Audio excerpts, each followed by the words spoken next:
Terima kasih Anda masih bersama kami dalam Breaking News Kompas TV. Saya Adistila Rasati. Saudara, ini merupakan hari terakhir di mana kunjungan Paus Fransiskus di Indonesia, dan hari ini Saudara Paus Fransiskus akan dijadwalkan meninggalkan Indonesia dan akan segera bertolak ke Papua Nugini untuk melanjutkan kunjungannya. Yang Anda saksikan ini adalah visual di Bandara Soekarno-Hatta, Tangerang, Banten, di mana pengamanan masih bersiap dan juga bersiaga menunggu kedatangan dari Paus Fransiskus untuk segera meninggalkan Indonesia, bertolak ke Papua Nugini, melanjutkan kunjungannya.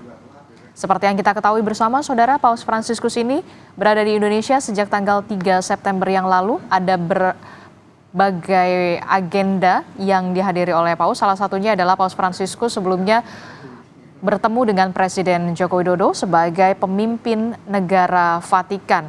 Ada berbagai isu yang kemudian didengungkan dalam kunjungan Paus Fransiskus ke Indonesia, selain toleransi beragama, juga bagaimana misi perdamaian dunia yang harus juga terus diupayakan tanpa adanya kekerasan, termasuk juga adalah social justice, hak-hak dasar manusia, juga terus didengungkan oleh Paus Fransiskus selama kunjungannya di Indonesia, termasuk juga soal isu lingkungan yang juga ditonjolkan dalam kunjungan Paus Fransiskus di Indonesia, Saudara. Kita akan masih lihat, ini adalah sejumlah persiapan di mana nanti akan ada upacara perpisahan yang akan dilakukan sebelum nantinya Paus Fransiskus ini akan meninggalkan Indonesia untuk bertolak ke Port Moresby di Papua Nugini, Saudara. Sementara itu, informasi yang kami dapatkan, rombongan dari Paus Fransiskus sebagian besar sudah berada di pesawat. Kalau kita lihat, pesawat yang digunakan oleh Paus Fransiskus dari Indonesia menuju ke Papua Nugini menggunakan Garuda Indonesia. Ini cukup menarik sekali, Mas Budiman, ketika dari Indonesia menuju ke Papua Nugini menggunakan Garuda Indonesia. Plat merah. Saya agak nggak paham ya. Mungkin Mas Jonan yang bisa menjelaskan kenapa Garuda Indonesia. Tapi simpel saja lah. Mungkin ya penerbangan apapun yang dipakai ya bisa saja digunakan untuk penerbangan Paus dan 80 wartawan ke Port Moresby. Nanti dari Port Moresby masuk ke Dili akan menggunakan pesawat apa. Ya bagi Indonesia tentunya ini bagus ya. Bagus dalam arti kalau dalam konteks marketing gitu kan sesuatu yang baik. Ya, branding juga yang bagus. Seorang Paus Fransiskus menggunakan pesawat komersil Indonesia, kijang gitu kan.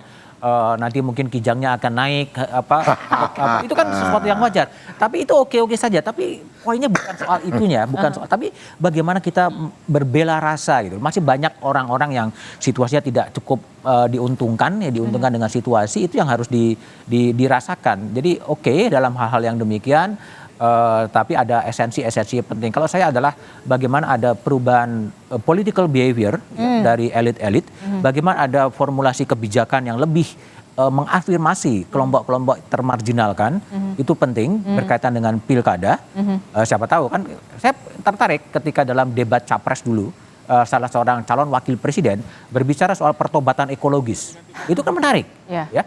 Mungkin nanti dicomot saja gitu isunya itu, kemudian kelakuannya seperti apa kita nggak tahu juga. Tetapi harapannya sih ya ini menjadi berpikir, melakukan berhenti sejenak, melihat di mana posisi kita, dan setelah ada pesan-pesan yang begitu luar biasa dan itu disaksikan oleh panggung dunia yang luar biasa, kita mau apa setelah itu? Gitu. Nah ini yang menjadi PR kan, orang kan berbicara soal 100 tahun Republik Indonesia emas, itu kan jangan hanya menjadi mitos gitu, hanya menjadi mitos seperti dulu tinggal landas, itu kan menjadi mitos, ya menuju ada sesuatu yang luar biasa, ya sekarang Indonesia emas.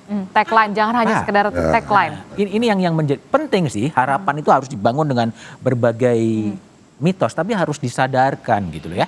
Kalau kita kembali lihat pada teks pembukaan Undang-Undang Dasar 45, memajukan kesejahteraan umum, melindungi tumpah darah dan lain sebagainya.